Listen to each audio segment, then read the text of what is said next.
যে মিডিয়া ভাইরা আসছে তাদেরও কোনো বায়াসনেস আছে কিনা এই বিষয়টা তারা জিজ্ঞাসা করছে, এবং বিভিন্ন ধর্মীয় যে পজিশন, নারীদের অবস্থান, তারপরে ইলেকশন পরবর্তীতে আমরা কিভাবে ম্যানেজ করতে পারি, আমাদের সোর্স অফ ফান্ড কি হবে, এই অনেকগুলো বিষয় নিয়ে ওনাদের সঙ্গে আমাদের আলোচনা হয়েছে।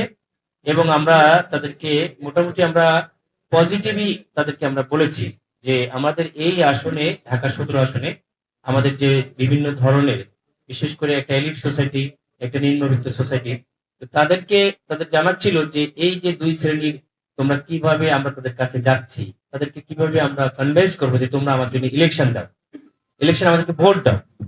তো সেটা আমরা তাদেরকে আমাদের স্ট্র্যাটেজি অনুযায়ী তাদেরকে বলেছি যে এদিকে এলিট সোসাইটি যারা, তাদের তো পার্সোনাল গাড়ি আছে এবং কেন্দ্রগুলো খুব কাছাকাছি, সুতরাং এখানে যে তাদের খুব মানে ট্রান্সপোর্ট ব্যবস্থার দরকার আছে তাদেরকে খুব বেশি না। এবং আমরা আশা করি এবার এই মানুষগুলো ইলেকশনে অংশগ্রহণ করবে, তারা ভোট দেবে। দীর্ঘ সময় ধরে মানুষ তাদের ভোটাধিকার প্রয়োগ করতে পারে নাই, এবার একটা ঐতিহাসিক নির্বাচন আমরা আশা করি হবে। আমাদের সেনা প্রধান, আমাদের যে তত্ত্বাবধায়ক উপদেষ্টা প্রধান, আমাদের ইন্টারিম গভর্নমেন্টের সবাই একইভাবেই চাচ্ছে, মানুষও চাচ্ছে যে এবার ঈদের আনন্দে একটা নির্বাচন হবে। এবং এইখানে বড় ধরনের কোনো সমস্যা আমরা আমাদের আসনে, অন্যান্য কিছু কিছু আসনে আমরা দেখেছি যে বিভিন্ন ভ্যান্ডালিজম, মারামারি হয়েছে, কিন্তু আমাদের এই আসনে এখনো ওরকম কিছু হয় নাই। আমরা সৌহার্দ্যের ভিত্তিতে সামনের দিকে আমরা এগিয়ে যেতে চাচ্ছি, এটা তাদেরকে আমরা ইনস্টিটিউট করেছি। মিডিয়ার ভাইদের মধ্যে আমরা বলেছি যে আমাদের একটু পোলারাইজেশন মতো, একটু বায়াসনেস মতো কিছুটা হলেও আমরা দেখেছি, যে কয়েকদিন আগেও ছিল, আপনারাও নিজেরাও মিডিয়ার লোক।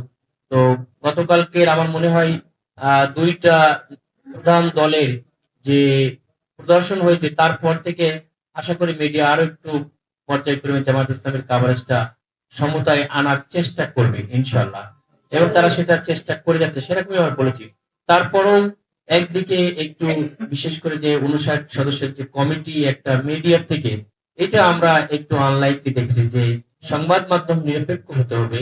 তারা যদি নিরপেক্ষভাবে জাতির কাছে, আমাদের যে মানুষের কাছে যে যাওয়া, মানুষের কাছে যে আমাদের যে কমিটমেন্ট, এইগুলো যদি তারা নিরপেক্ষভাবে তুলে না ধরে, তাহলে একটি নিরপেক্ষ নির্বাচনের একটি অন্তরায় কিছুটা হলেও হবে।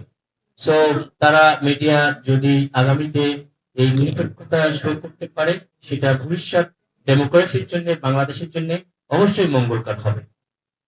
এই আর কি মূলত তাদের সঙ্গে আমাদের আলোচনা। আপনাদের কোনো কোশ্চেন আছে কিনা? নির্বাচন পর্যবেক্ষণ যে মিশন বাংলাদেশ, ওখান থেকে আমাদের কাছে এসেছিল ঢাকা 17 আসনে। ওনারা